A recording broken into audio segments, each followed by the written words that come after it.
I'm up first thing in the morning thinking about the letter I sent last night in the mail. I went to the post office. I got a Visa card from my brother, and I sent some cash too. Let's see if it gets there. I sent it priority mail in their special envelope, sealed and everything. Let's see if my brother gets it, because last time he didn't get it. They asked me, I pay $10 to send it priority mail. It used to be you put an airmail stamp on it or something, right? They don't do that anymore. They call it some other title, and they charge you $32 to take it, put it in his lap tomorrow, overnight. Airmail, $32, people. That's what the United States is doing to us. It's robbing us too. We're getting greedy, real greedy.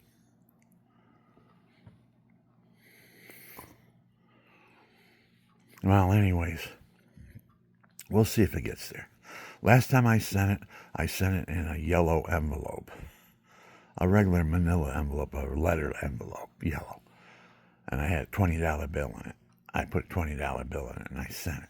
Never got to him. Intercepted. Somebody stole it. The mail, the United States mail. So we're going to see if this gets there. I sent a Visa card with $200 on it and a $50 bill.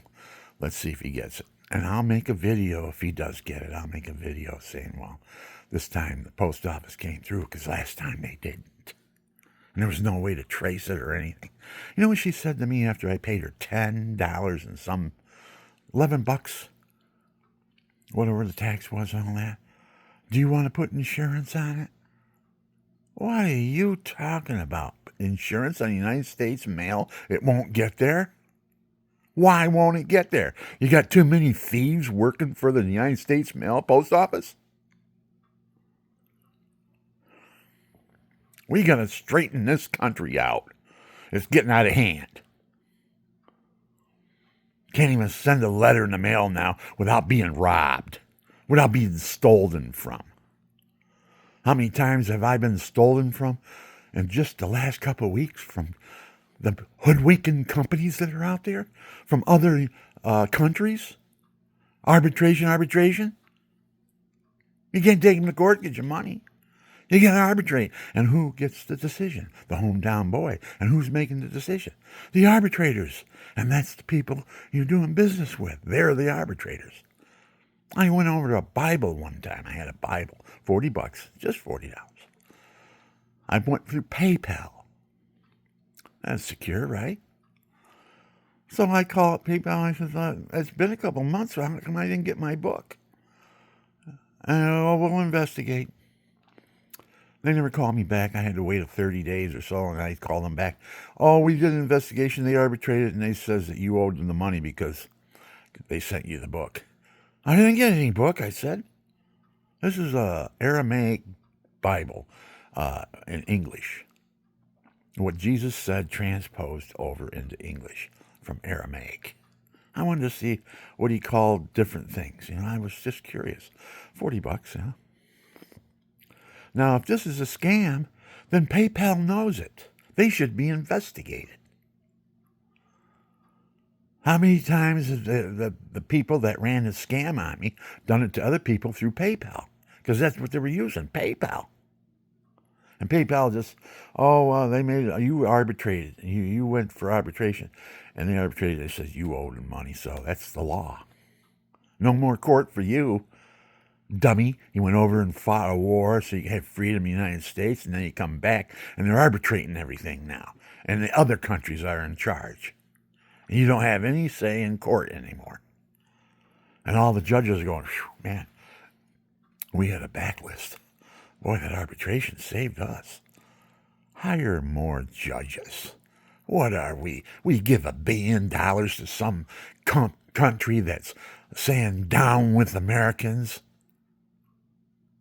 We fly it in on a plane and give it to them and then bow to their king. What are we, a bunch of pissing puppy dogs? That's what we are. Pissing puppy dogs. Oh, how can I please you? Scratch me behind the ears. Give me some of your money. Give me some of your love. Give me some of your attention. That's what they're doing in the United States, man. We're a generous nation. God worked in us. He pulled World War I, World War II, were because Americans were involved and we won. Because our laws were in union with God's laws. We had the Ten Commandments in full when we were in World War II and World War I. But now we've deviated from God's commandments. Thou shalt not kill. We're killing. We killed 55 million babies since 72. That law went into effect of abortion. I'm disgusted. I'm not hateful. I don't want to see somebody go to jail and, whatever happens in jail. I don't put that on people. All I want is truth, justice, and the American way. That's what I fought for. I thought I was fighting for that when I got the Bronze Star in Vietnam for valor and bravery and war, combat war. I even gave a body part up to get in the service, while everybody else was up in Canada burning their draft cards saying, I ain't fighting that war. I ain't fighting for the United States. I'm in the hospital getting a body part removed so I can get into the service. Serve my country. Well, I said what I had on my chest. Let's see if the letter gets there. I sent him a Christmas package. He's in the hospital. He's dying from trigeminal neuralgia. He's dying. He can't get out of bed. He can't even stand up on his feet. He's going to go.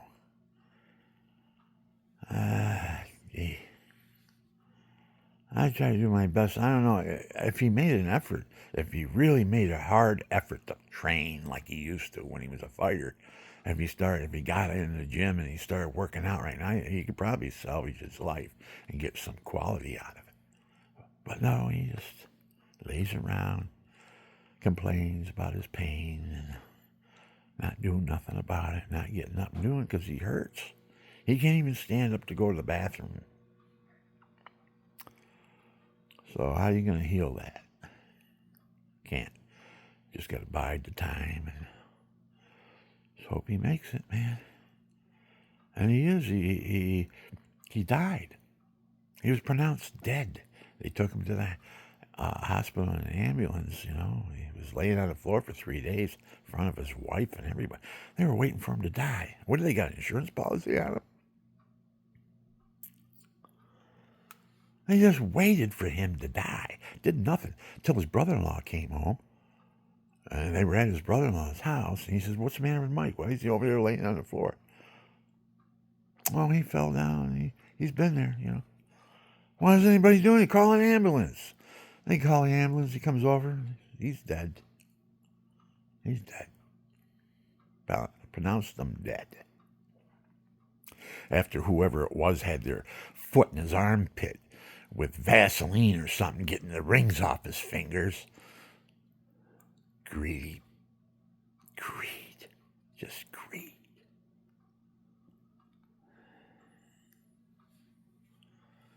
They'll pay. They'll get theirs.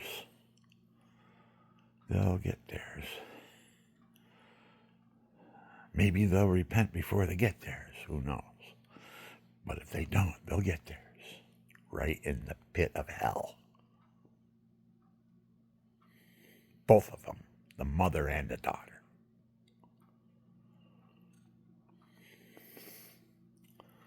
That's all they took Mike for was his money. Came in, took his house, put it on the market because China was giving $300 for 100,000. $300,000 for 100,000.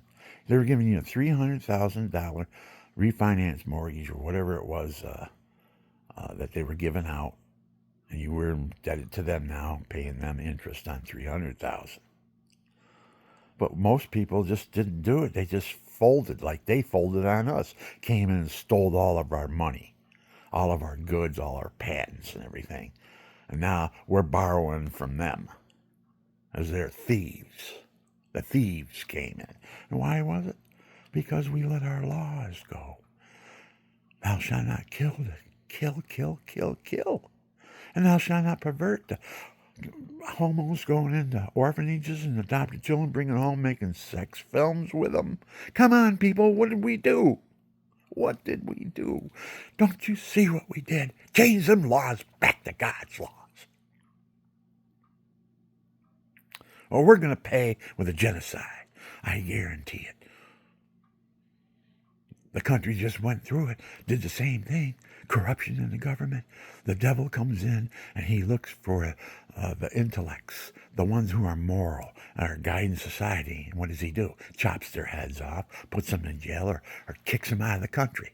And then he puts his men in there, his ones that don't give God 2 cents. They put them in there and they change the laws against God's laws.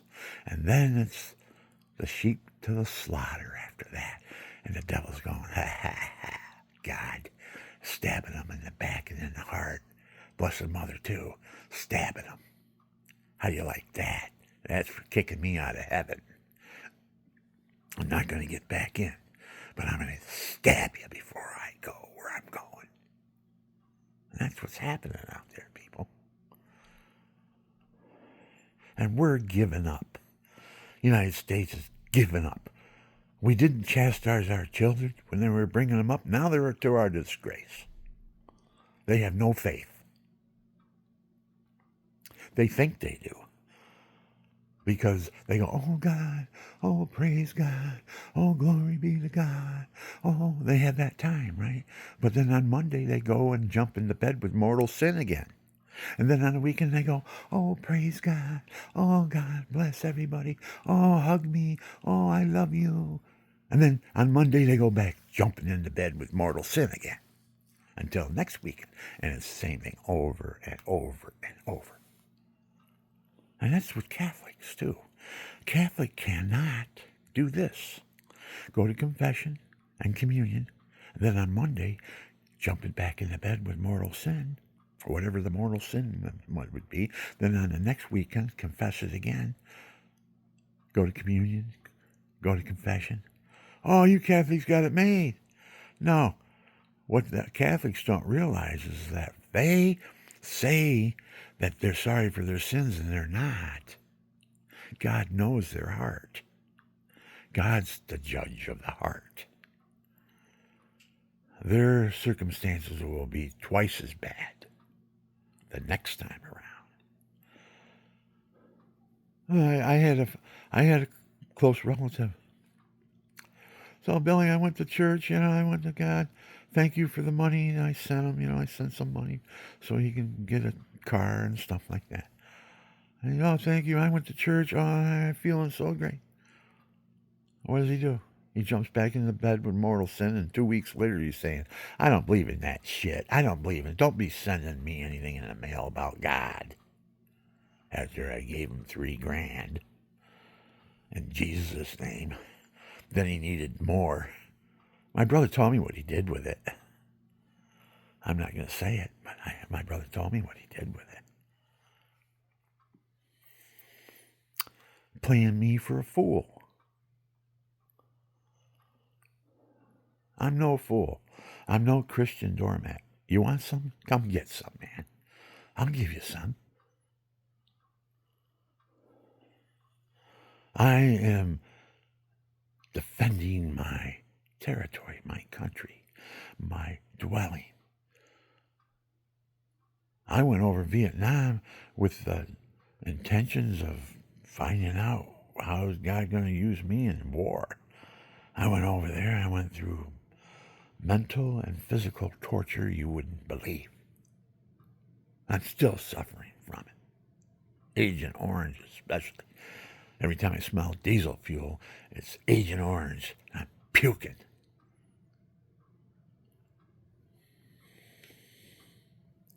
Spiritually puking, I'm saying. just by remembering what it was like when I was an Agent Orange, with tears running down from my eyes like I was in tear gas or something. And the smell of Agent Orange and diesel fuel in the air, and I'm going bleh, bleh, constantly. Boy, I'm telling you, if you're a child and you get in the car and you go on a trip and you get car sick, don't join the Navy.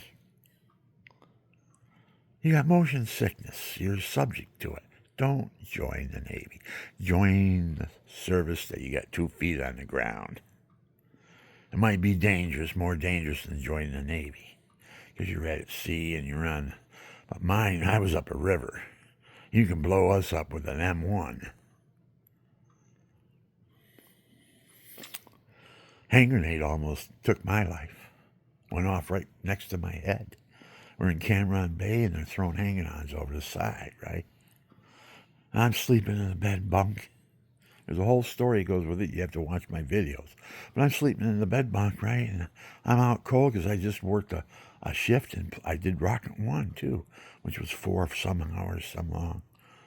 Blowing some village up, with all these innocent people. It's collateral damage when we do that. Because the rats live in holes, and they come out at night, and they pillage and steal and rape. But the only way to get them, when they strike, is to get them all. Collateral damage. You got to get the wheat with the weeds, and then no way to separate them. No way to separate them out. And that's how we had to fight that fight.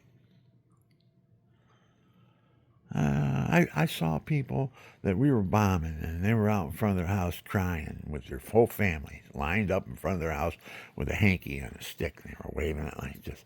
Don't blow us up.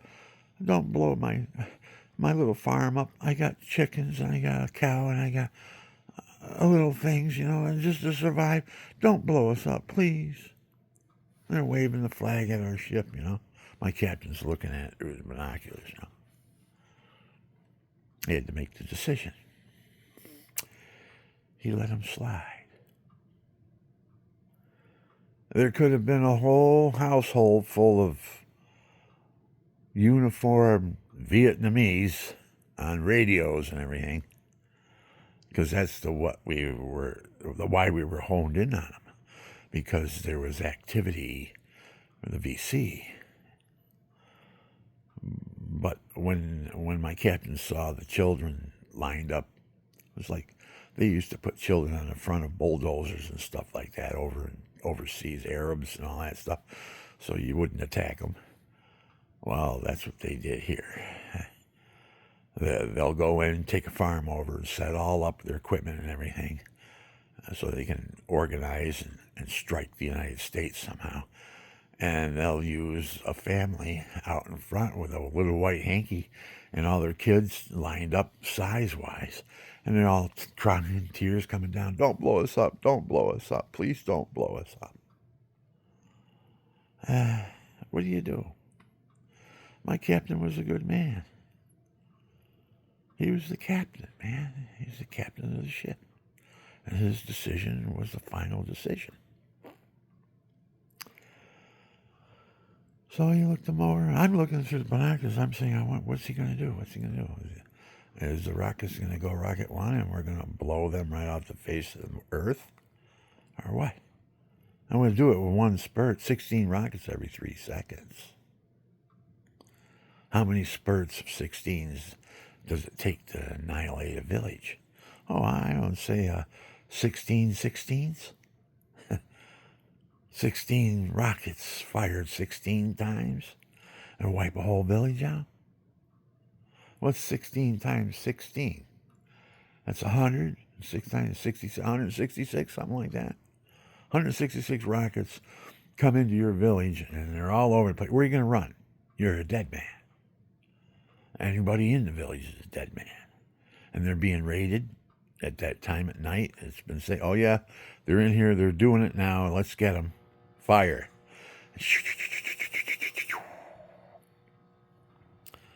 Then you hear boom, boom, boom, boom, boom, boom, boom, boom, kaboom.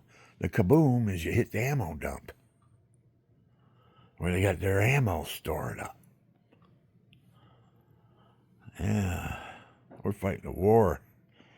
That was a terrible war, too, man. They had groundhog people. They lived down in the tunnels under the earth during the day. It's 110, 120 degrees out. They get down underneath where the temperature is 60 degrees or something. They wait there till night. Then they come out like rats out of a hole. And they go into the villages and they rape the women and steal all their goods. And then they go back into their hole until next night. They come out of their hole again and do something again. Or maybe they'll give them a week while they're eating everything that they stole. Rats. They were tunnel rats. And we had to have guys small enough to go through the tunnels. You know how many guys got their heads chopped off? When they went through the tunnel and they came out, they saw an opening and they went up through it. Guess who's standing there with a sickle? Viet Cong. Chops your head right off. Stick it up out of the hole. Zip. You're done. That was dangerous over there, people.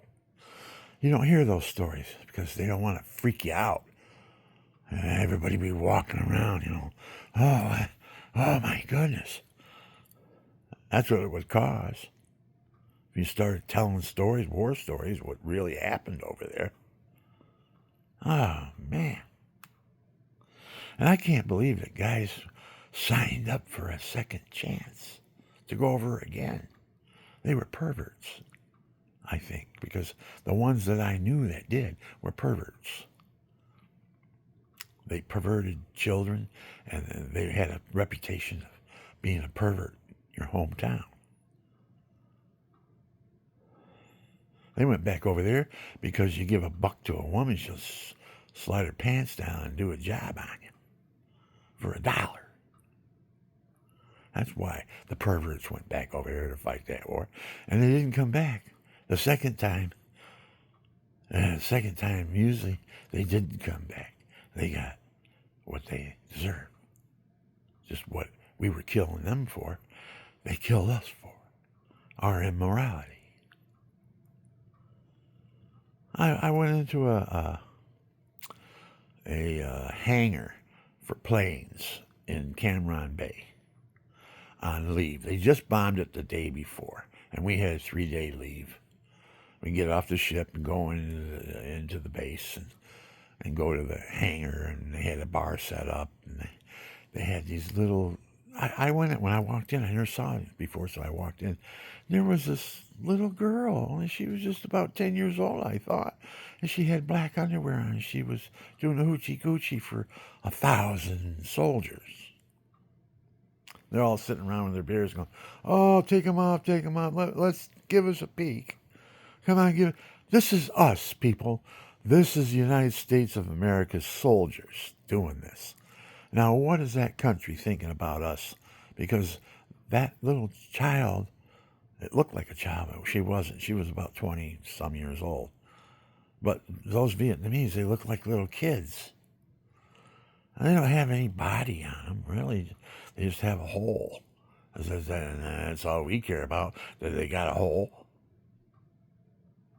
I'm telling it like it is, people. And put earplugs in your children's ears. You don't want to hear them, but this is the truth. This is what happened. So I'm standing there, I'm going, looking at everybody drinking their beer, and they're all slipping dollar bills in the little child's underwear. It looked like a little child. She was 20-some years old. When I took a closer look, she was an older woman. But when you first look at it, a little child, a little 10-year-old or something.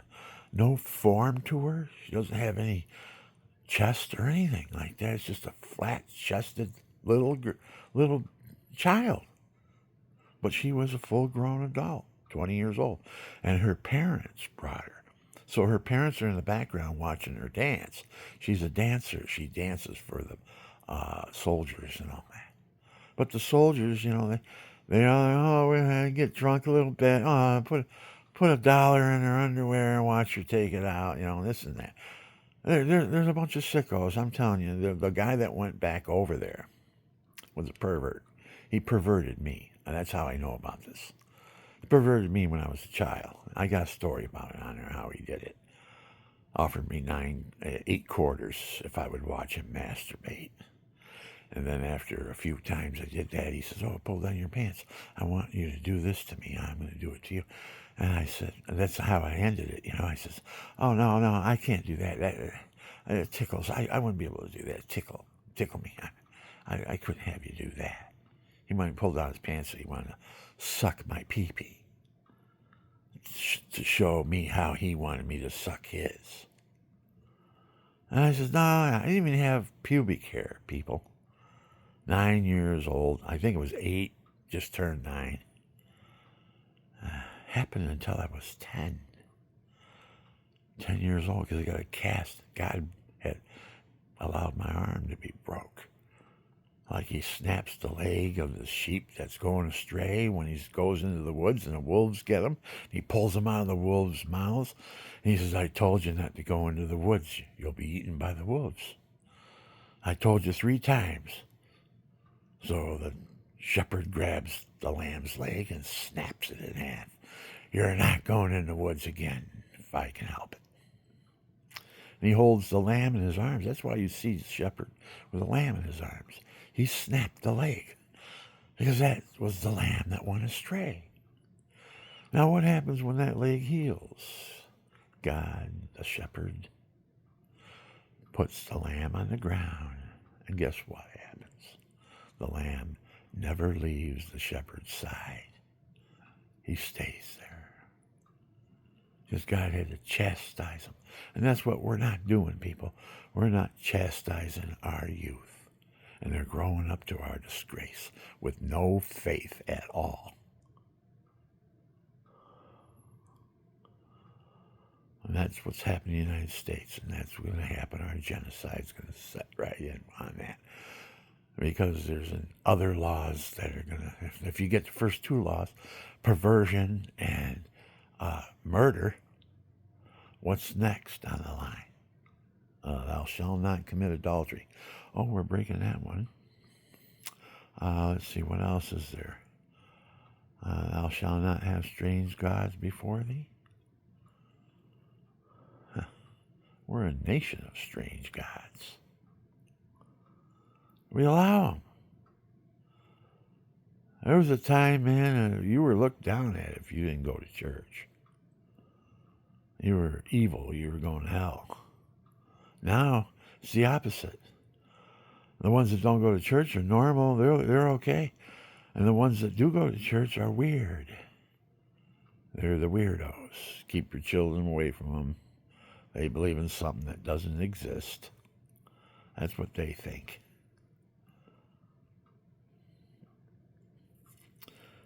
But I'm telling you right now, people, God exists. And God exists. And he is very, very sad about our laws being changed in the United States because he's going to have to issue the order. We're all standing in the front of the line right now, people, the United States in the front. And God's going to have to issue the order. Attention. About face. And what happens? Now the United States is at the end of the line. Who's at the beginning of the line? Whoever God put there. Because he's in charge. Oh, we're defiant. Say, oh, we're going to the stars. We have technology. We're the kings, man. Nobody can overtake us. But you know what? Nobody will overtake us. We'll overtake ourselves because it will happen from within with a genocide. Because Satan will come in and he'll eliminate our intellectuals with morals. He'll get rid of them, kill them, chop their heads off. He's already done it several times on TV, chopping the heads off infidels that believe in Jesus. God's sitting back and going, they'll get theirs in due time. They'll get theirs. Hope they repent. And if they repent, I'll forgive them. If they don't repent, they'll get theirs. Because you get what you give. I learned that in boxing. God didn't show partiality to me because he was in my corner. I got back what I gave. And I had that left hook to the ribs. I put you right out, and they came in with a stretcher and took you out of the ring. I had that punch. When I came back from Vietnam, I wanted to kill everybody. And I was doing it, too. I had that, what they call the Mike Tyson punch, right in the ribs, man. You're down and out, and you can't get up. I had that.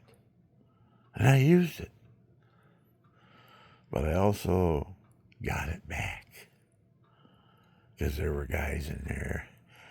And they had to hoodwink me, though. I fought this one guy, Florida State champion, professional. JT Dow, I'll name him. JT Dow. I don't even know if he's still alive or not. He come into the gym in Tampa. And I went in the gym. There's nobody there, really. You know. He says, there's nobody to work out with. Who are you? And I'm JT Dow. I'm a fighter, you know. I said, okay. I found out later on he was a Florida State champ, you know. So I got in the ring with him, and I fired. I was in top shape, too, man. I was an amateur still, though. But I was an adult amateur. It wasn't my first fight. I've been in the gym for a long time, since I was 15. And I was like 20-some years old, 22, right around there.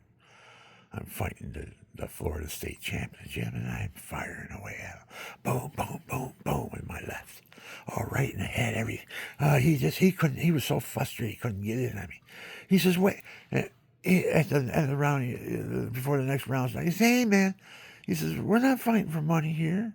He says, slow down, little man. Slow down. I go, okay. So I slowed down and dropped my guard, and guess what he did? He planted one right in my ribs, that Mike Tyson punch. Down I went for 8 weeks, out with broken ribs and everything, because I let my guard down. Hey, man, we ain't fighting for money here. Slow down. If I would have just fought him like I could, he would have never done that to me. Well, I was a pissing puppy dog, so I learned not to be a pissing puppy dog. Let my guard down. I don't let my guard down anymore. And I'm not a Christian doormat either. I don't let people walk all over me, take what I got, and laugh at me. That happened in the past. Guy came in and gave me a sob story about I'm not too cool with God right now because he took my 2-year-old son. And I'm going, oh, God, I'll show him a little mercy for you. So I gave him the money up front. He looked both ways. He was gone with my $7,000. And he did a little bit of work. I told him to dig a ditch out and back for my footer, for my deck, so I could take the 6x6 out and have it on a block wall instead of 6x6s. So he says, I can do that. So he went and he rented a backhoe from a friend or something like that. He came in and he dug a ditch. You know. I go down there and I'm looking at the ditch. I said, what's that? Is it drainage or something? He says, no, that's your footer. I says, come on, man. I thought you knew what you were doing. Everybody knows that a frost line is 2.5 feet down. You got to have at least a 3-foot ditch down in the ground, man. Then I go in, I frame it up, and I put my footer in there, and I put my block wall up. It doesn't heave all over the place because it's down far enough. You put it down 18 inches, that's an 18-inch ditch. He had an 18-inch bucket. And he says, I'll dig the ditch. Because he probably said, he don't know what he's doing. This and that. Or maybe he just didn't know what he was doing. Because I had to correct him. I told him, everybody knows that frost line is 2.5 feet down. You got to be down below that before with a footer. Okay. So what he did was he agreed to take and scrape out underneath my deck. So when I was done with the poured floor, I'd have a 7-foot ceiling at least. He was going to grade it all out. I mean, this dummy, know what he did? He dug the ditch from the front side. He dug it 20 feet out and 20-foot long ditch. 3 feet wide, 3 feet deep. He dug it, but he forgot to dig underneath the cellar floor and all that stuff. He forgot to dig that out first, so now he can't dig it out because he dug a ditch there and he can't get over there to dig it out. What a dummy. And when he did that, and he knew that I was going to complain and stuff, he took off with my money and everything. He dumped a load of dirt in the middle of my driveway up to my waist, right, with a shovel on top of it. And the jest was, if you don't think I earned my money, you spread it out. That's what he did to me. After I gave him all that money and everything. I overpaid him and everything. He was only a landscaper. I had him put a 160-foot road, kind of like driveway, in sand and stone. At my house, all you do is plow it down with the plow, with the backhoe there. They had a plow on it. Just push it forward, push everything around, and smooth the hill out and stuff. And he said, I'm going to bring $3,400 of dirt in. He didn't even bring $300 worth of dirt in, because I called up Barney and Dick's when he left, and I ordered $340 worth of dirt, the same dirt that he was dumping with his 2-ton trucks or whatever it was. He's going and coming and going. He went about 10 times, made it look like he spent big money, like I was a dummy. I didn't know what he was doing, you know. I called up Barney and Dick's. I says, how much does it cost to bring a load of that number 2 over here and dumping it? Spread it out. Can he open up the back gate and just let it slide out as he's driving forward so I don't have too much to spread out? Oh, yeah, we can do that. So they came down, and I had this honeycomb. It's 9 feet wide, 27 feet long, and 3 inches high, about that high. And it's honeycomb, like you see a cone of honey, and it has all these little in where they put honey. Well, that's what they call it. They put it down in the dirt on the ground, and so when you push the dirt over it, holds it, so it doesn't slide, move around on you and everything. I had all those things down. Barney and Dick's came in, and everything was smoothed out, but I still had to smooth it. So I says, because I went and tried to do it with a shovel. I'm 75, man. I'm not going to do this all day long like this. I says, I'll get a truck, get some type of truck to come in here and plow it. Just spread it out thinner than what I got. It's just too much work. And I was only halfway down the driveway. I had $340. It was filled right up. I could more stone than I needed for $340. And he said he was going to bring in $3,400. He had it on the contract too. Stone brought in $3,400 worth of stone he's going to bring in. And then he charged me labor for spreading and doing all that other stuff. And then to take all the plants off my 2 lots. I have 2 lots, 50 by 140. 150, somewhere around there. But anyways, I joined them together. Now I have 2 lots. I joined them together with the town. Now it's just one number for the street instead of, I combined 3 into 4. 3 into 5. Because on the odd side of the street, it's 1, 3, 5, 7. What is it? It's 9. No, is it 9? Yeah, it's prime numbers. 7, 9, 11.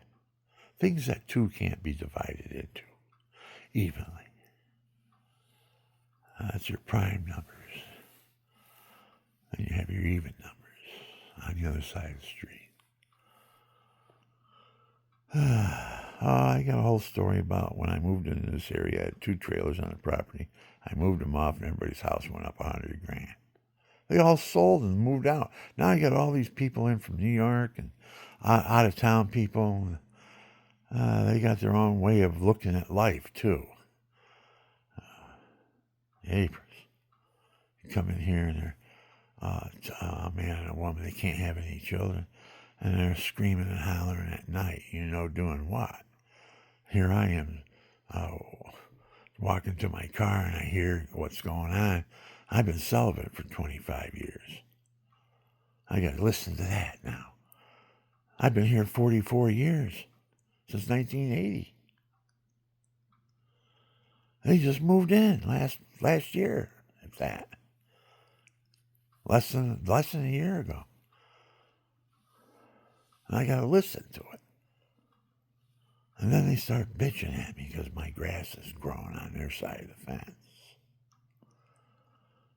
It's coming over. They're afraid of it attaching to their house and blocking their gutters up and all that stuff. So, whatever.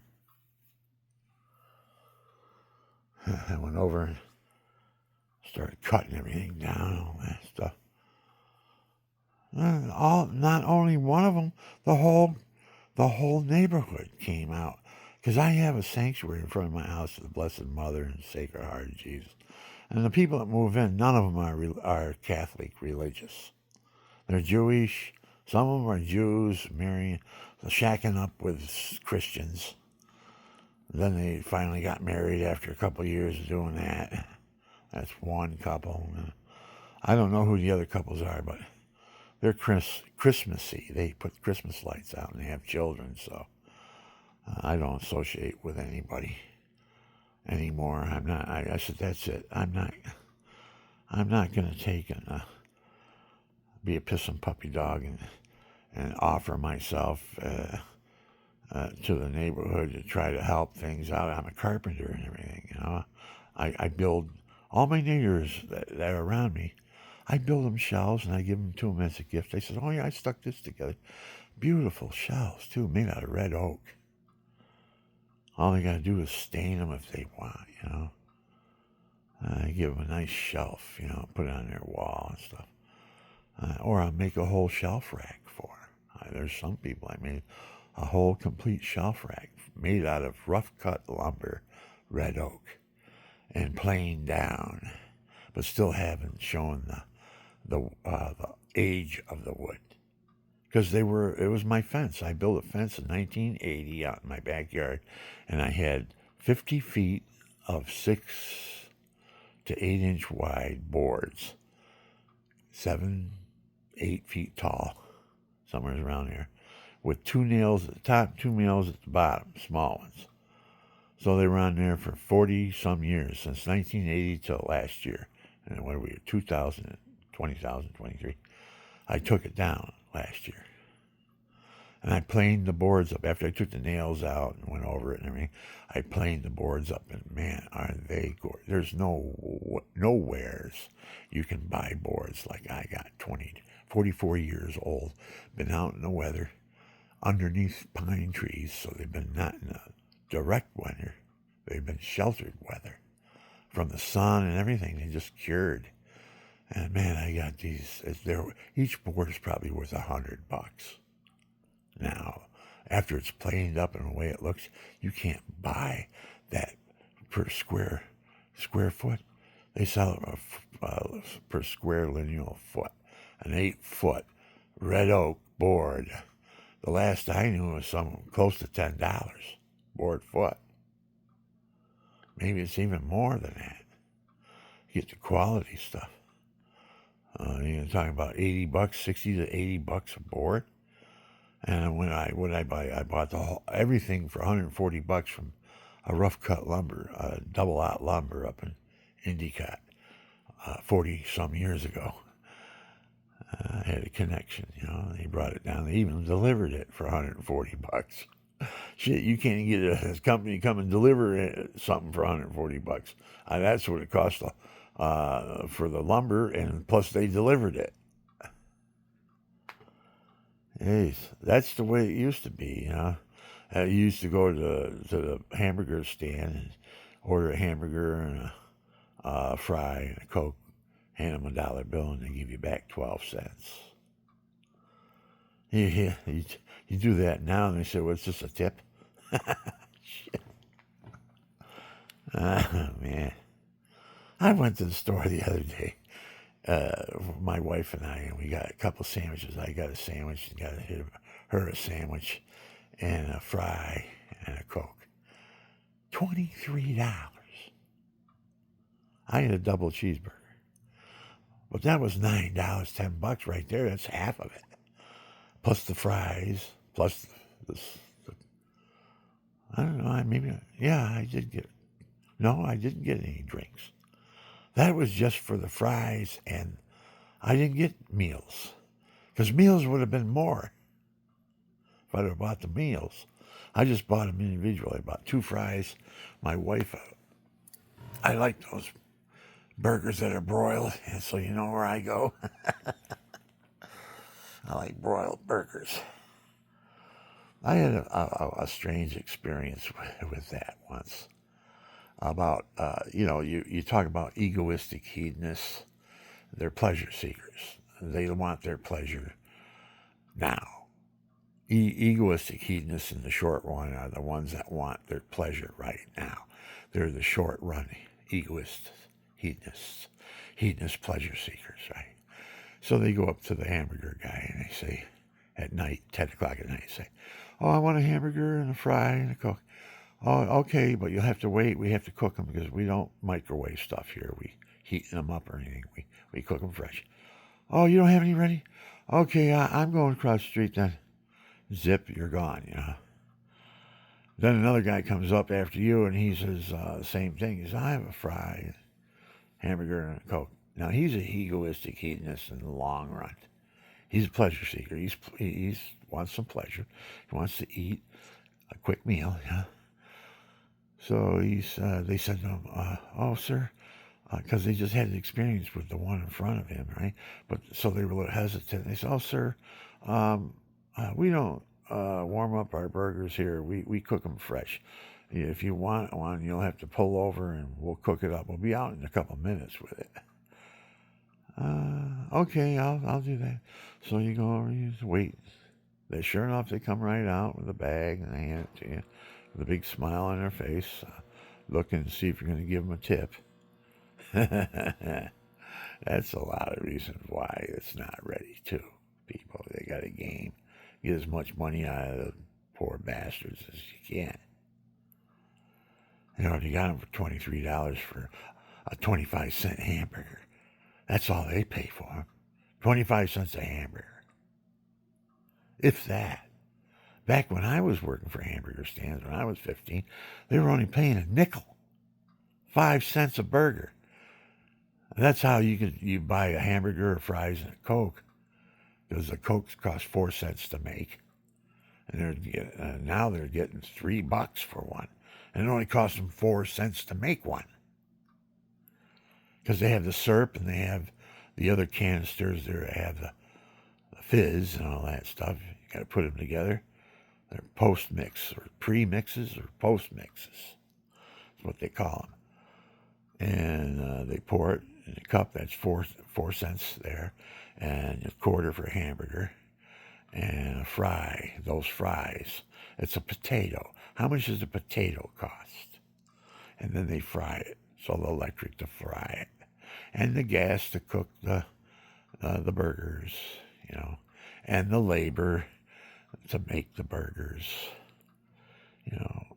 All that was taken care of before for less than $1. You can get a burger, a fry, and a Coke for $1. And you got change back, 12 cents. That's what I was brought up in. Now, you go there and they say, "Okay, oh, you want that? All right, okay, blah, blah, blah. What's the bill?" $23.95. $23.95, please. I says, for two sandwiches and 2 fries?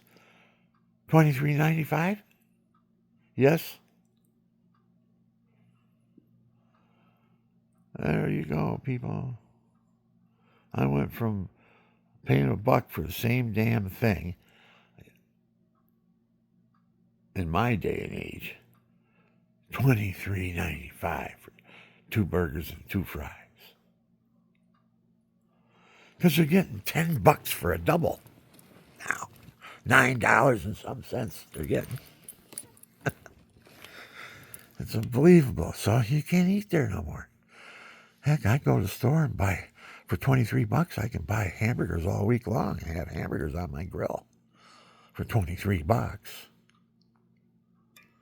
Still, what is it, $4 or $5 a pound now for a hamburger? What do you get when you get one? A double cheeseburger.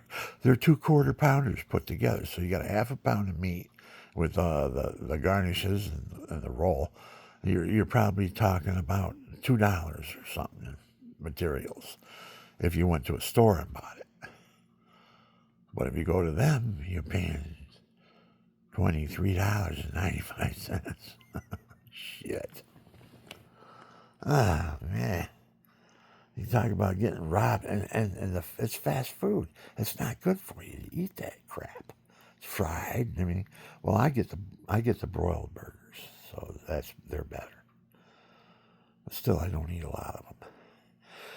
And now I saw oh God, my nephew sent me a picture the other day of this new burger that McDonald's is making, a steak burger, and it's even looks like a steak. It's elongated, and it comes on a big puffy bun and everything. Man, they got it all made up really nice. I forgot to ask him how much it was, but he took a picture of it and sent it to me. He says, "This is what McDonald's is serving now," and I go, "Oh wow, I'm gonna have to stop by and try one of those. Ooh, they're good. They look good." McDonald's started it all. McDonald's came, and then we had Wendy's and Burger King and all the other ones that are popping up now. Dunkin' Donuts was in here. They had the rain for I don't know how many years. You couldn't even get in a place to get a cup of coffee. And when you got there, they used to have the senior citizens discount. But what did you do? Instead of paying $3 and some cents for a cup of coffee, you paid $2.97 because you're a senior. But now they don't even give seniors that anymore. They got so greedy. These companies, they come in, they hire a minimum wage, and they give you a title of assistant manager or something like that. So I've got promise here. I'm going to be somebody someday in this hamburger stand. Maybe I'll own one someday. Who knows, So you're all psyched up and you're working for them, for minimum wage, and you're an assistant manager. Wait, man, I got a future here. Hamburger man. Hey, Hamburger Man, what's happening? How many did you flip? Did you count how many you flipped tonight? How many hamburgers have you flipped so far tonight? Oh, I think I'm up to 150. You flipped 150 hamburgers already? And when did you get on shift? Oh, about a couple hours ago. And you already made 150 hamburgers? See, 150 hamburgers times 10. No, well, every 2. So 150, so it's 75. So $10, $750 worth of hamburgers for 2 hours of his work.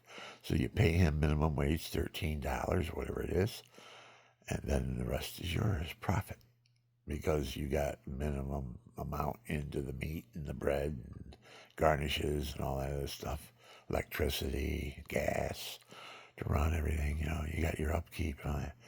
So that's what brings the cost of everything up nowadays, because everything's gone up.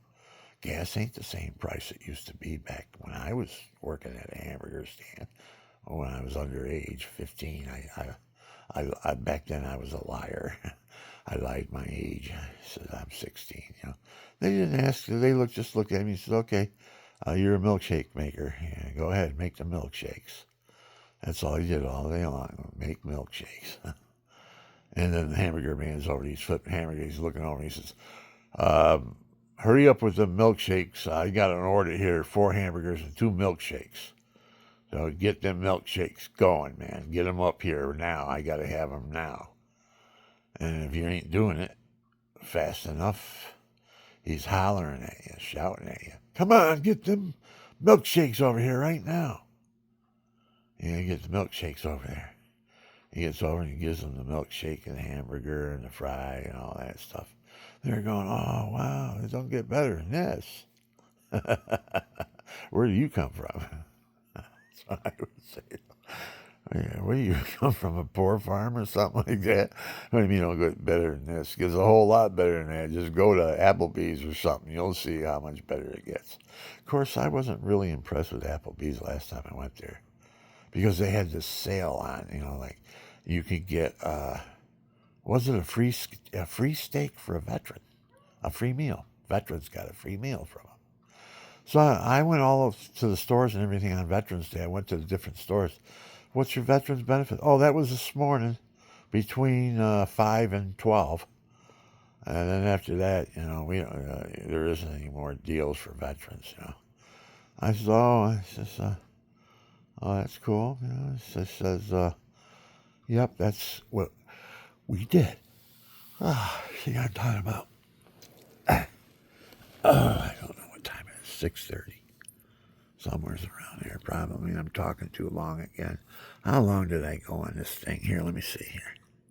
Come on now. Let me see what's going on here. Come on, give me it. I'm 55 minutes. Just short of an hour. Usually I sing a song. I feel like singing right now.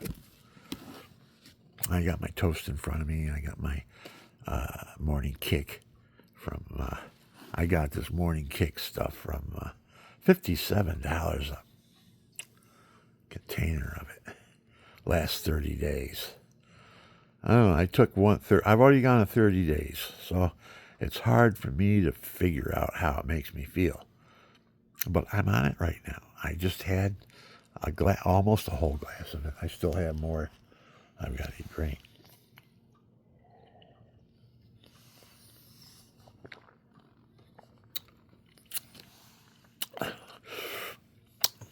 Oh, it's kind of like a soury sweet milkshake. It's good. I can drink this every morning. But you can't drink it right now unless you mix it with water. I got mine mixed with juices. I got a little carrot juice and a little bit of, what was that other one? Pomegranate or something like that juice. I mixed it all together and put a scoop of that morning kick in it. I've been drinking it. I don't know how my stomach feels right now. I'm looking down. When I drink it, I lose my appetite. Maybe, I don't know what it's got in it. It's got all these ingredients in it that the American diet doesn't have. And this Chuck Norris guy, he's like 85 now. He's still hitting the heavy bag. But when I started this stuff, I said, I'll start hitting the heavy bag. I got the heavy bag. I got it set up out in my shed, So I took it down because it was I had it pinned up and everything, so it was out of the way. So I took it down, let it hang there, and I started whacking it. Wham, wham, wham, wham. Oh, I felt good, man. He says, this morning kick stuff is pretty cool, man. Giving me some power again. And wham, I'm hitting it. Wham, and real loud sounding too. I got these karate mitts I use. That's how I hit the heavy bag, with karate mitts. Well, I'm going to make a film of it as soon as it warms up again. I was going to do it, procrastinator I was, but now that I'm no longer on procrastinating drugs, maybe I'll get a video made of me hitting heavy bag at 75 years old. Because that's what I had to tell the guy next door. He come out, little pus gut, and his guts sticking out. I hit that one time, and he'd be in the hospital for a month. One time, just one uppercut in that little pus gut he's got, and he would have been puking all over the place, thinking he was going to die. Challenge me. Because he's young, He's in his 40s, and I'm 75, so he's trying to intimidate me. Come running out of the house in front of his wife to show him how tough he was. I says, come on, you want some? I'm not pissing puppy dog. I'm not a Christian doormat. You want some? Come get some, man. But watch me hit the heavy bag first before you get some. Because the last guy that tried to get some ended up in the hospital for 2 weeks looking at the stars and the ceiling when he woke up saying, how did I get here? How long have I been here?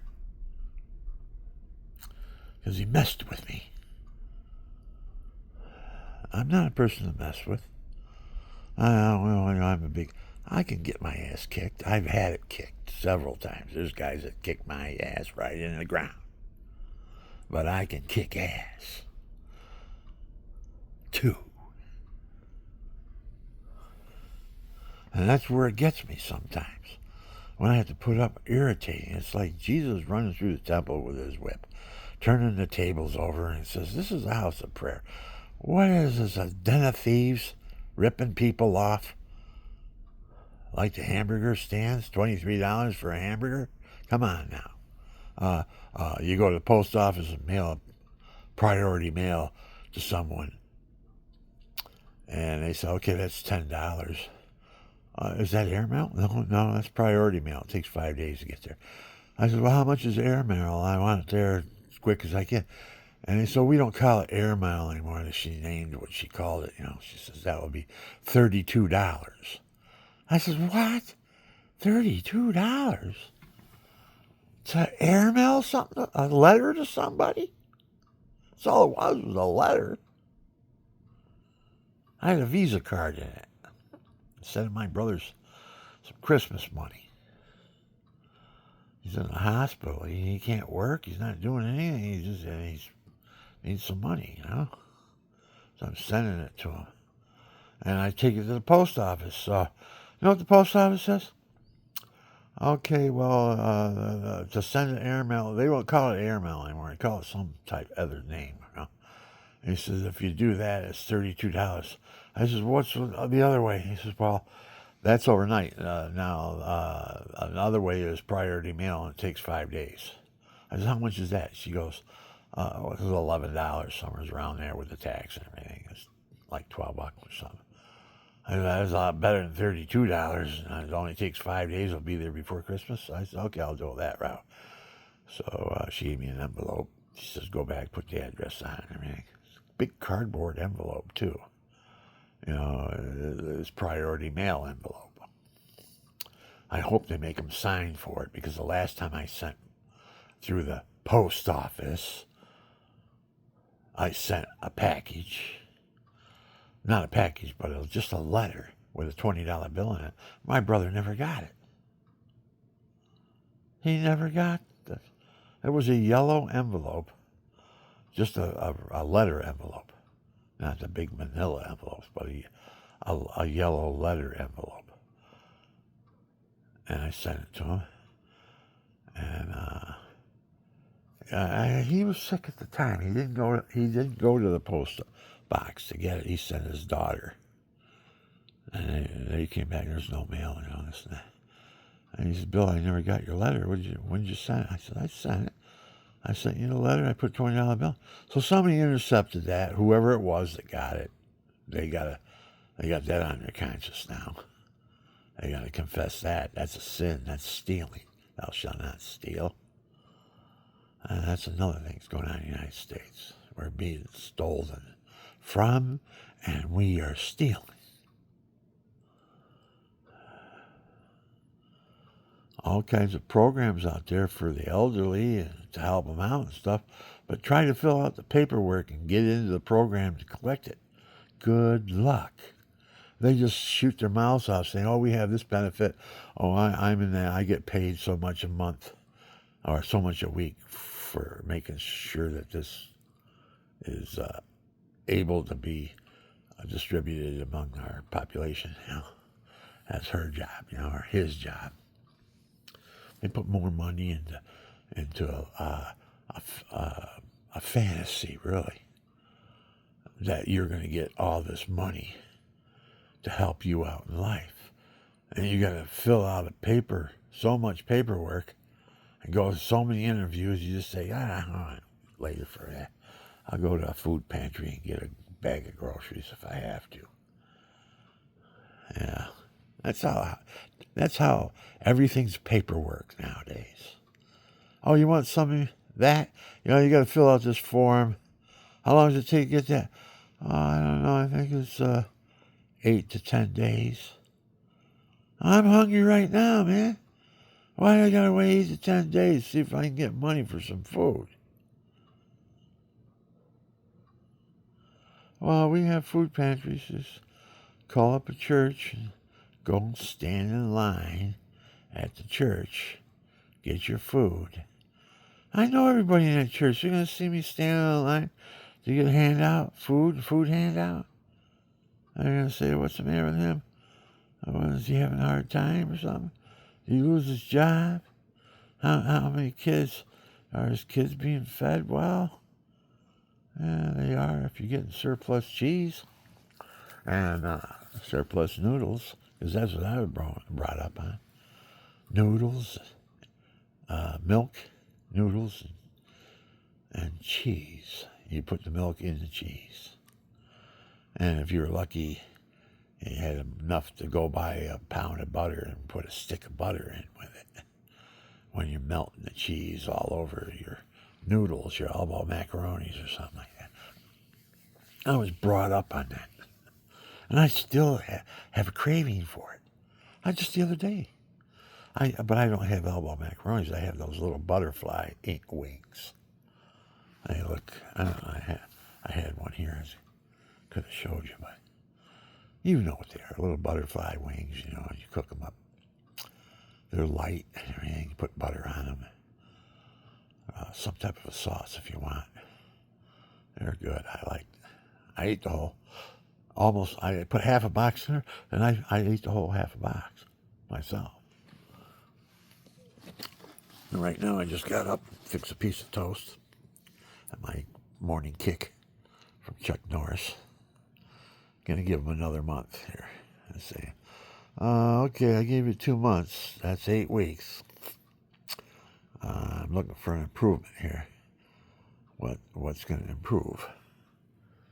And what it is I'm awake, but I'm still falling asleep while I'm awake. So I still got to talk to my doctor about, I had modafinil because I have narcolepsy. My mother has narcolepsy.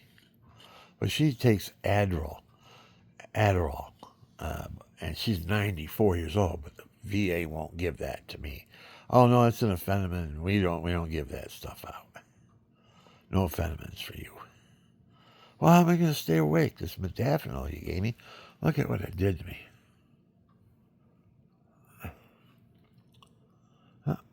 You know what? Oh my God. I quit taking the modafinil. Is there anything else? Can you see anything? The blisters on my lip went away. I could feel where they were, but they were red. They bled, so they were a scab blister on my lips. I have any? What happened? Huh? They're gone. It's only been a couple days. I quit taking it. The doctor I got, mine retired. He was 70. He's kept his home practice, but he retired from the VA. So they gave me another doctor who's been there forever, doctor. And he shows up and he's shaking like this. How can I help you? I'm saying, you better get somebody to help you. And I'm looking at him, He goes, okay, what's your problems? And I told him my problems and everything. And he says, wow, there are too many problems. You have to make another appointment. I said, what are you talking about? Just write it down, man. And show me the doctors to go to. You're not going to do it. You're just a general practitioner, I'm thinking. So I looked at him and I says, you know something? You're a walking miracle. How are you surviving? How old are you? You're shaking like you got Parkinson's disease. He didn't like me after that when I confronted him. Because I asked him, I saw his wedding band, and I says, you're married? And how long you been married? Oh, I don't talk about that stuff. I'm here, I'm professional. We talk just what we need to talk about, not about my life and all that stuff he's telling me. I can't even talk to my doctor now, so. I says, okay, so he says, I'm going to double up your modafinil, though. So you can take that, stay awake. So he did that. And what happened to me? I broke out in a rash all over my body. I had red here. I had red rash going on my head, into my hair. My face was peeling. Everything was peeling. My lips were puffy. They had scabs on them and everything. He doubled my dose. I had an allergic reaction to it. When I went back there, the nurse had her eye cocked like this. Says, I didn't know he doubled your dose on you. I said, yeah, well, that's the reason why he sent me a new prescription with double the prescription in it, because he doubled my dose. So I got proof right there, and I kept it too, because I'm not taking them. I quit taking them because I went on A1 and I did analysis of Celebrex, modafinil, and this other thing they're giving me for prostate problem. If I would have took that, I'm a dead man. I would have been a dead man because they induce heart attack or a stroke. That's their side effects. Heart attack or stroke is the side effects of all them drugs I was taking combined together. So I'm on the liquid marijuana program, New York State, and Calkins is my doctor's name. Anybody can get on it. It's a new experiment with killing pain. And I have spinal stenosis, and I was on opioids, and they were making a slug and a rug on me. I didn't feel like doing nothing, And I was getting sicker and sicker and sicker, and I saw myself going down. So I got to get out of this. So I dumped them down the toilet so I couldn't take anymore. And I went on a 9-day binge from them. Not for them, but from them. 9 days without any drugs. And I was a raving maniac. Everything on the wall was on the floor. All my guitars were busted. I was never going to play a guitar again. I got to go through this shit in life. That's the way I was like that, I busted all my TVs. And a big screen TVs, 58-inch screens on them. One was 65. Another was a 55. I got them. They're downstairs. I smashed them. And then my phones, I smashed my phones because they didn't honor the warranties. And I said, piss on these things. And I smashed them. Because I called them in to fix them. And they wouldn't come in. Oh, that's an accident. I threw a card, a Visa card or something like that. And it hit the screen, or something hit the screen. Caused a little spurt in it. Then all of a sudden, the spurt went all over the screen, and all the colors and everything, and ruined the screen. Like, no picture on it. Wouldn't even turn on or off. So I bought a $380 warranty. Now listen to this one, off of Best Buy. They came and installed it and said, you want to buy the warranty? I said, yeah, I'll buy it. I said, what does it cover? And they said, everything. Don't worry about it. It'll cover everything. I said, okay, so I'll take it. So I bought it, and watch what Best Buy did when I went to collect on it. Watch their game. Watch this. So I says, okay, yeah, so I bought it. And then I had that accident with it. I threw the card, and the screen went and everything. I don't know if it's a screensaver. Somebody's trying to make me think I ruined my screen, or I really did it. I really ruined the screen. Because I picked up my laptop once, this finger and this thumb, and I picked up the screen.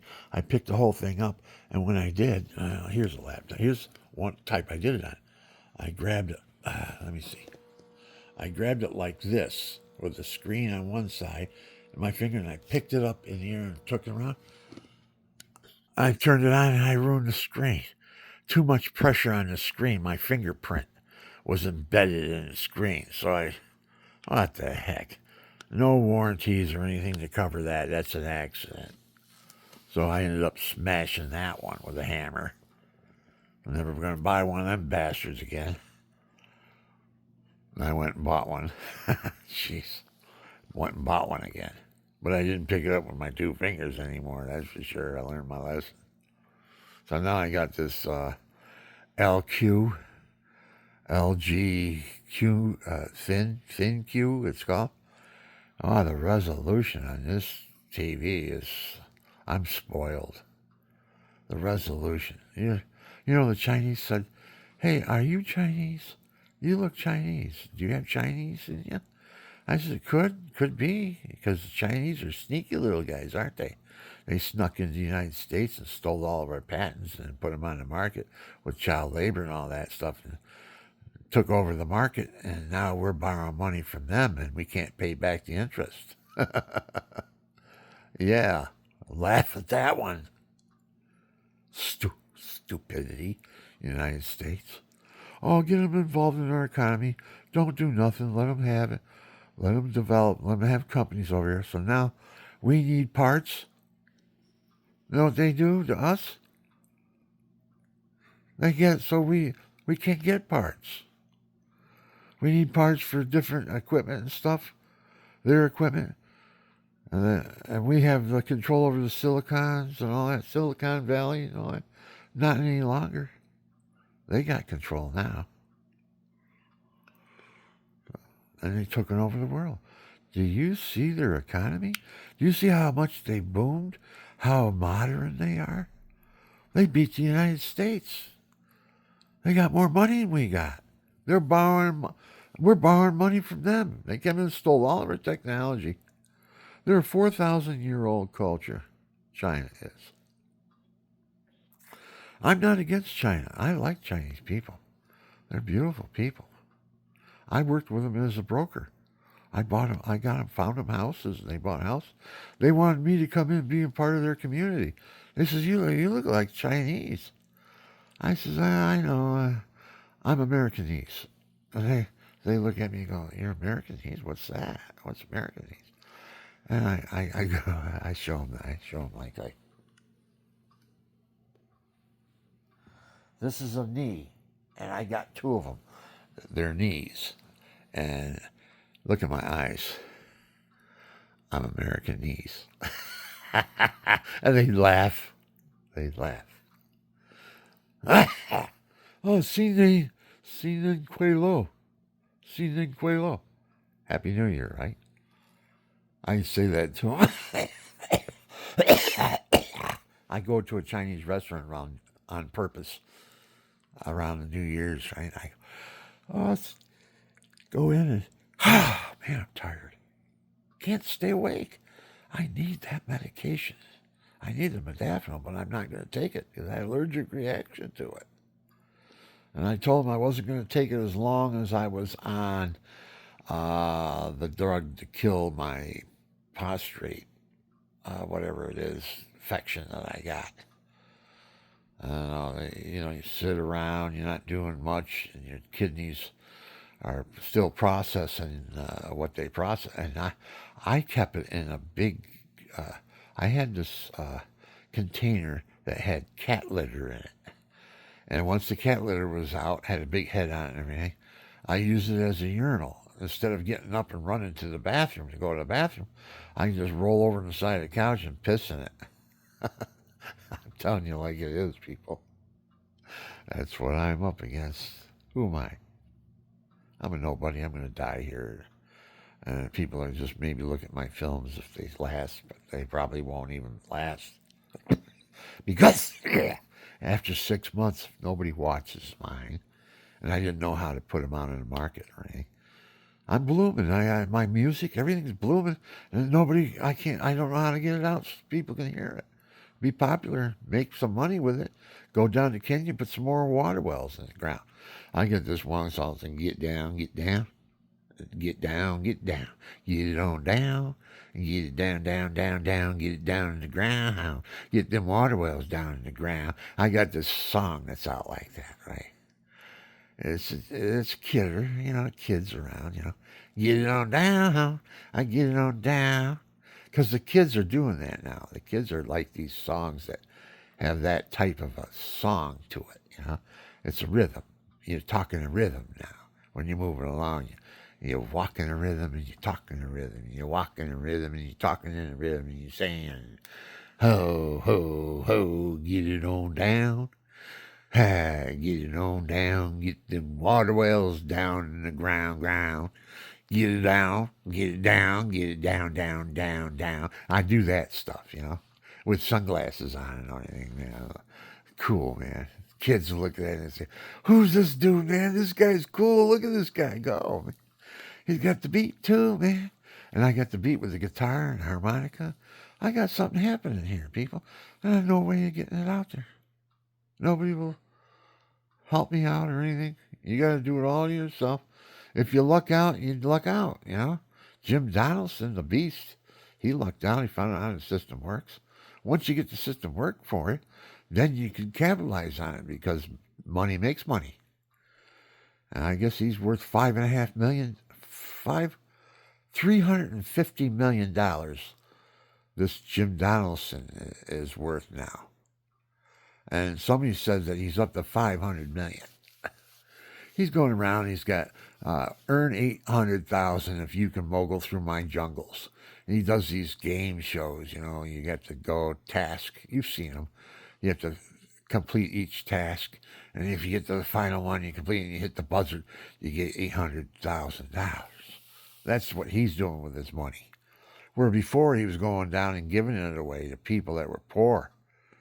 And that was the right way to do it there. But this show stuff generates money too, so he can help out people. I don't know. They say there's a rumor about him walking around supermarket with a cart full of tens and twenties and stuff, $10,000.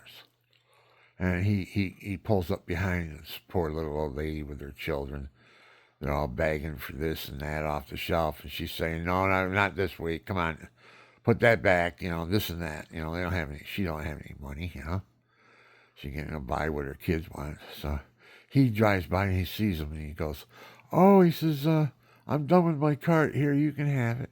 And he gives it to her, and there's 10 grand in it, in fives and tens and twenties. You know, she's looking at the cart. You know, she says, "This is mine? Yeah, I'm done with the cart. I'm done shopping. You can have it." He did that stuff, you know. This kid is cool, man. His name is Jim Donaldson, and he calls himself the Beast. "Oh, you want to mess with the Beast, huh?" And he goes, "Oh, oh,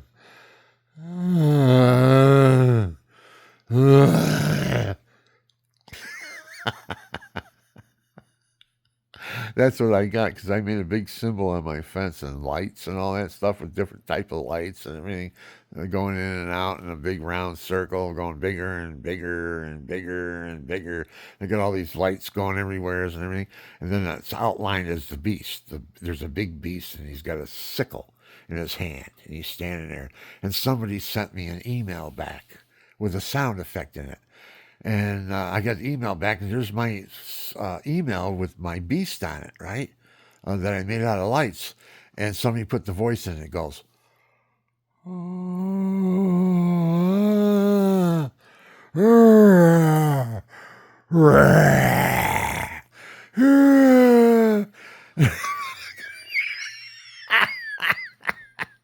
I don't know if it was Jim Donaldson or not. It sounds like something he would do. Because this kid is something else. I wouldn't mind. I'd take him as my own son. Really, I just watch him. He's got red hair too, like I had he looks just like me when I was his age, younger. When I was younger than him, I had red hair. I got white hair now, but you can see the red. And you can see it's right here. I got red right here, and then I got the black because I'm a black man. Come from northern Africa. So I told the black guy, I says, I'm black. And I said, "Does it look like I'm a black man? Do I look black to you?" And he looks and goes, "No, you don't look black to me." And I said, "I am. I got black in me." And I showed him, I said, "I'm I'm Sicilian." And so Sicily was the merging island in the middle of the Mediterranean. Everybody went to it.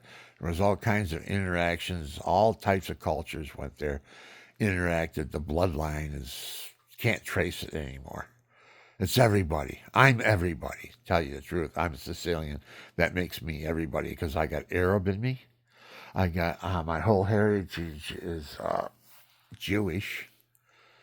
Until my mother was born a cradle Catholic, and the only reason why she was born a cradle Catholic is because her father sold her to an Italian guy in Duluth, Minnesota, without her knowing it. And she was a singer. She would bug her father because her father was married to another woman, and his mother was her mother was his mistress.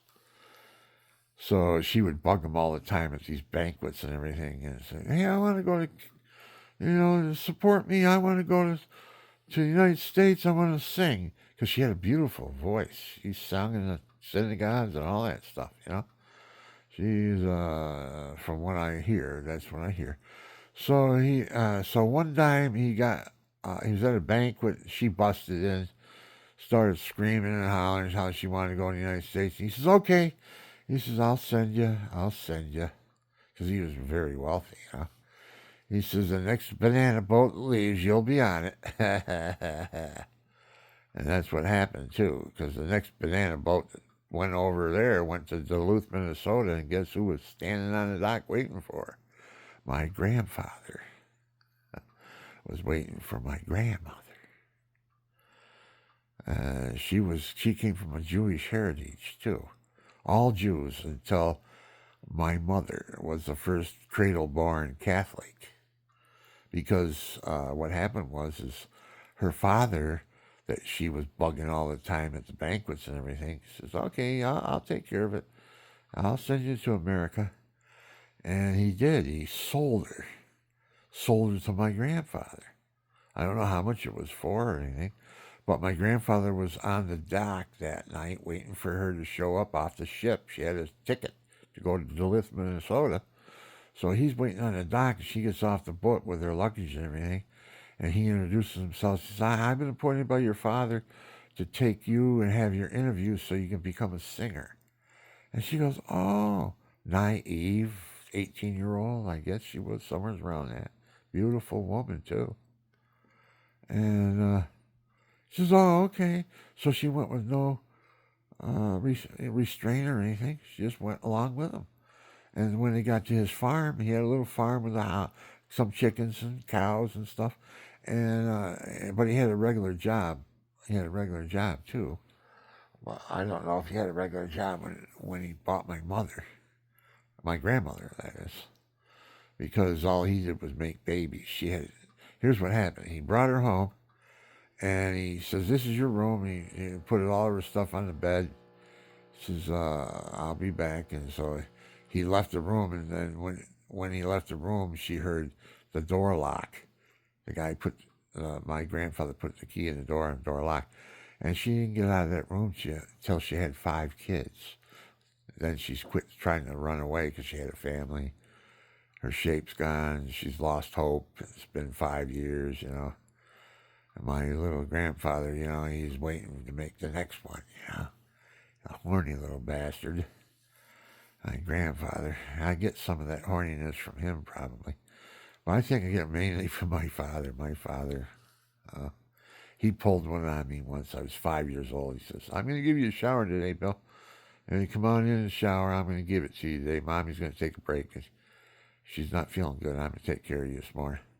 "It's okay, Daddy." So I got in there, and she said, "Take down your clothes, take your pants off and everything, get in the shower. I'll be right there." I said, "Okay, Dad." So I never seen my father naked, ever. He's always had underwear on. He never walked around the house naked. I never seen him naked. So I'm in there, I'm expecting, what the heck's going on? I'm going to take a shower with my father. And I'm only like 5 years, 6 years old, somewhere like that. So he has his back towards me. He pulls down his pants and he turns around.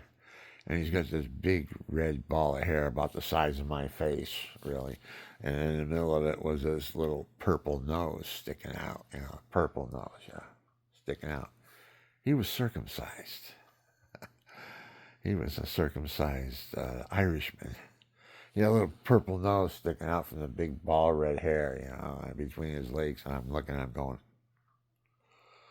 "What the hell is that thing?" And right in the middle of that hairball, there's something it looks like a little purple nose. What is that?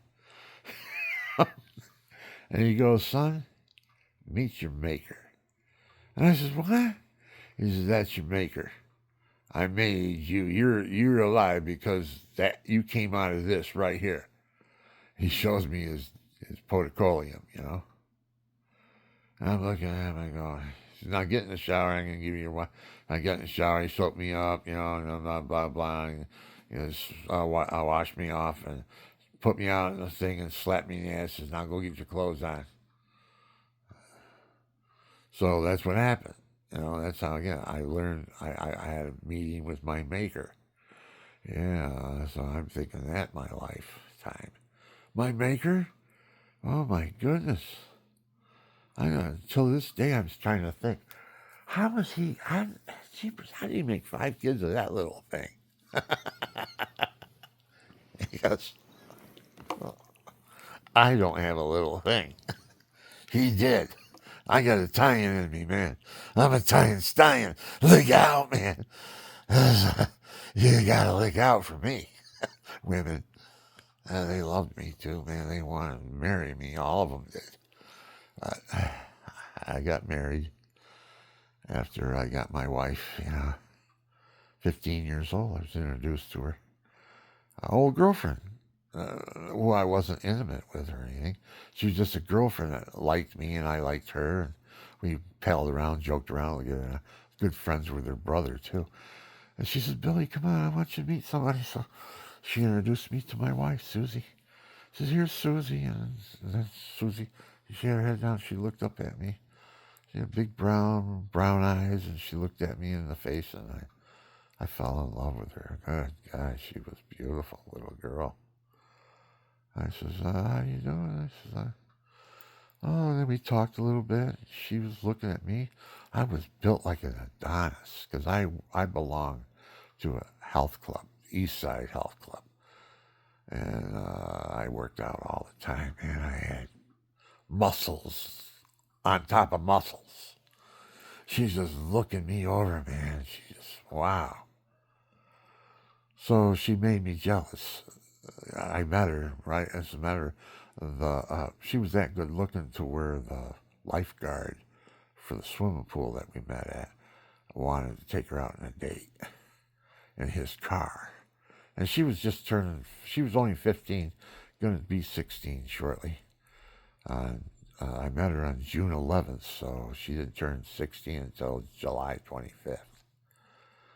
So she went out with this guy that night after I met her. I said, oh, she's going to go out with him. Oh, damn it. I don't want to go out with him. He's a puke.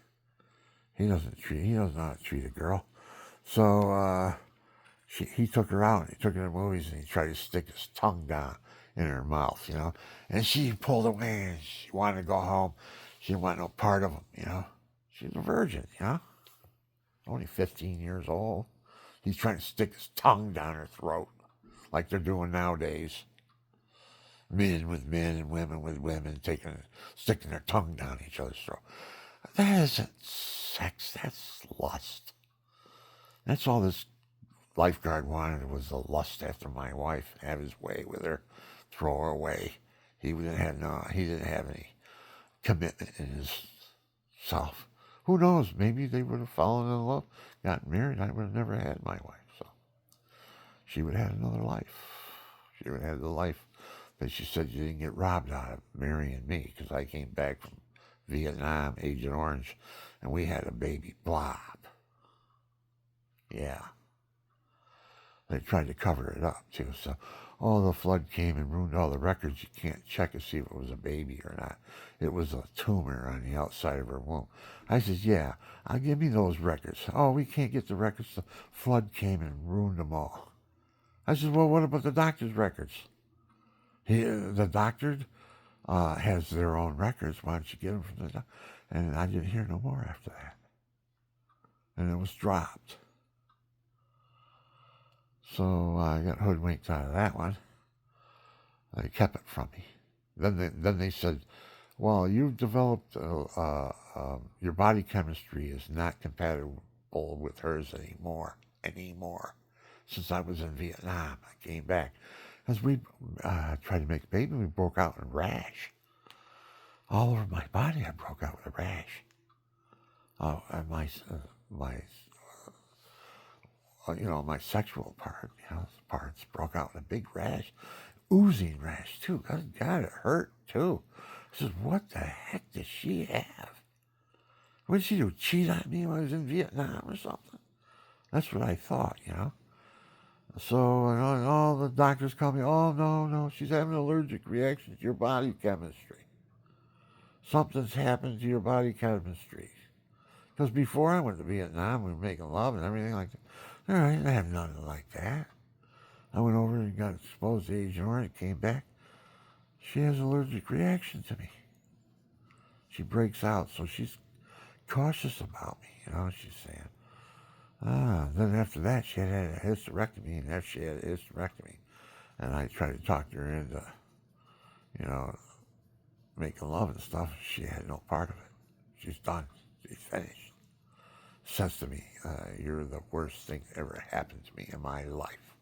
My whole life is ruined because of you. That's what I got from it. Serving my country, Vietnam, Agent Orange. But what I got was better than what she got. I was the worst thing that happened to her. She was the best thing that happened to me. Because I simmered down, I tabled down, I became a good husband, a faithful husband. I had one close call, and I got drunk. It was after she gave me a rash all over my body. And I says, oh, screw this, she's out cheating on me. F that, I'm going to go get some. She won't give me none, I'm going to go get some. So I went out, got drunk and everything like that. Almost. I didn't have a sexual encounter because I was so out of it. A guy he was a high school buddy of mine. He was the bartender. So I bought a drink, mixed drink, but he was putting double shots in them. Not telling me. They were real strong, right? So I drank them down. My limit was 3. That's all. So I'm sitting there with 6 in me, not knowing it. I had 3 drinks, but there were double shot drinks. I'm talking to this woman. I come to find out she was the biggest whore in town. Somebody told me that. And she induced me. I almost had a penetrating sexual interaction with her. Right at the last minute, it didn't happen. So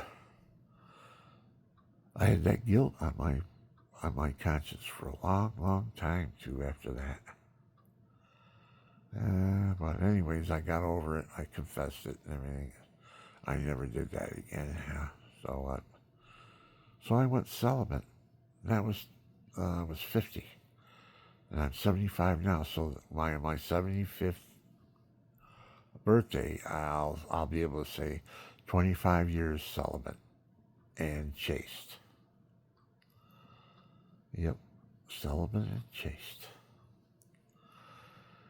Then every so often, when you're celibate, you have a trouble with masturbation or something like that. You're tempted. It's like I would go for a long time and I'd be able to have it on and then I'd masturbate. And then trying to break that habit. And the only way I can break the habit is what happened to me. Jesus said, he whispered to me, he said, Billy, he says, you can't do that in front of Mom. She'll leave the room. And I go, oh, I never thought of that. So I quit doing it. I don't want my blessed mother to leave the room. But just lately now, I'm getting that feeling again. I gotta fight it too. And if I don't pay attention to it, I get the devil will hit my groin area and make it sting and itch. So I stick my hand down there to rub it, And then you say, oh, that's what he's doing. That's what he does to you. That's how he incites you to masturbate.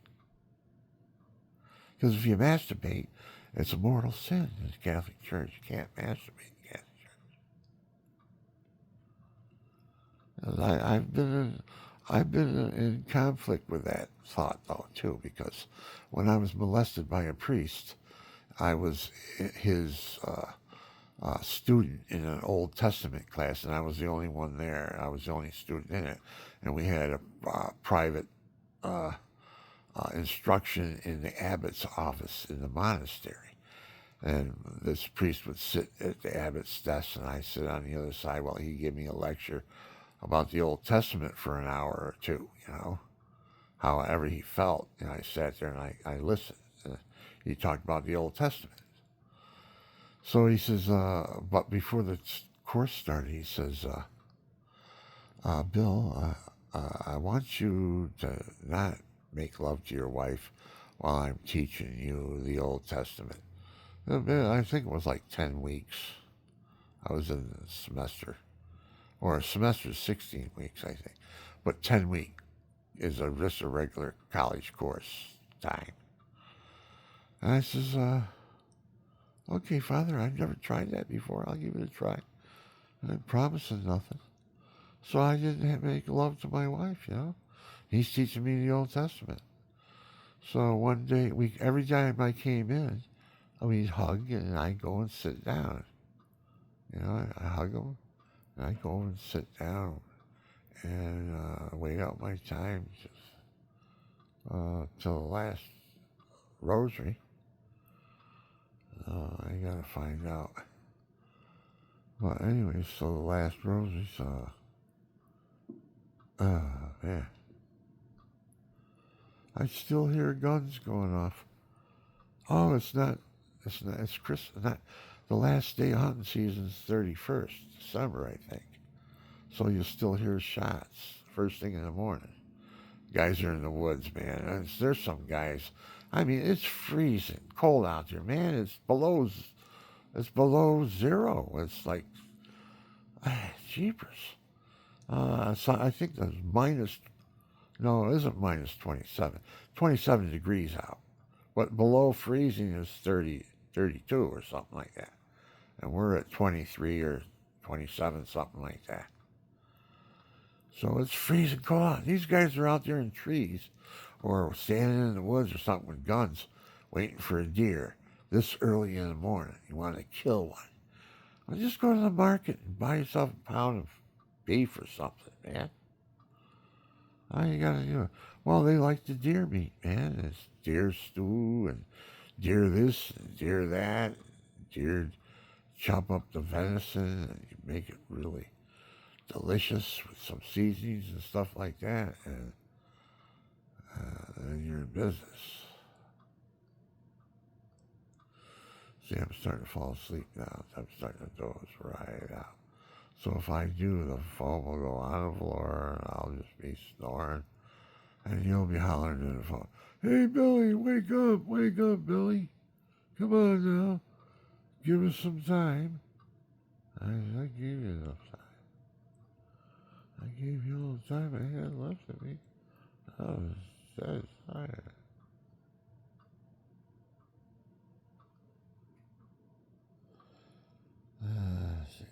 See what I mean? I'm falling asleep again. Oh, God. What time is it in the morning? Jeepers, it's going for 5 o'clock. But the clock in the kitchen said 5:30, but that's hasn't been turned back. Fall back. Spring forward. That's how it goes. Spring forward, fall back. I have a plate in there, and it has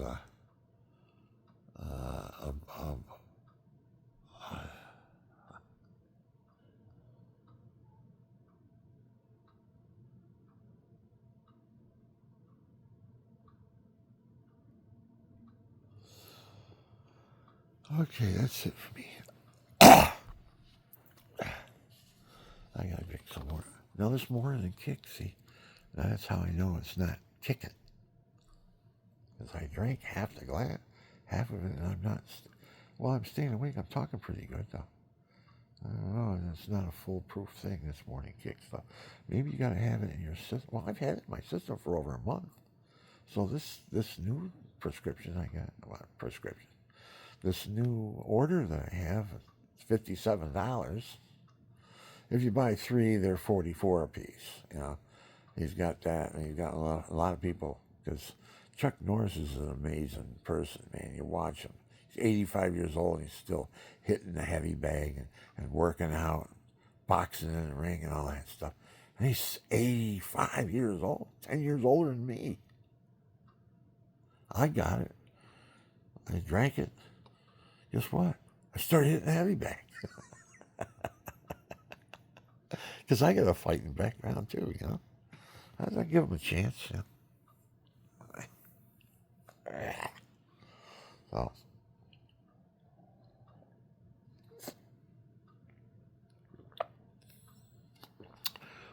it's like a milkshake.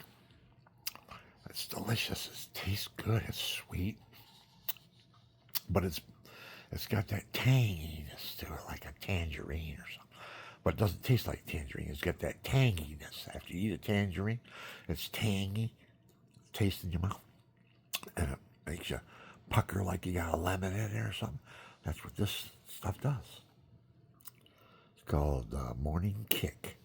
It's Chuck Norris's drink. He's making a big. I mean, everybody's buying it. So it's got to be working because he's doing real good with it. He's got enough of it too. Because I ordered some, and then when I ordered it again, it was here within a day or two. I mean, as soon as you order it, they ship it out, man.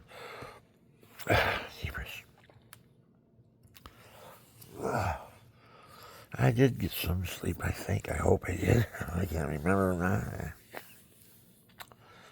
My TV, I never turned off my TV, so I gotta do something like that. But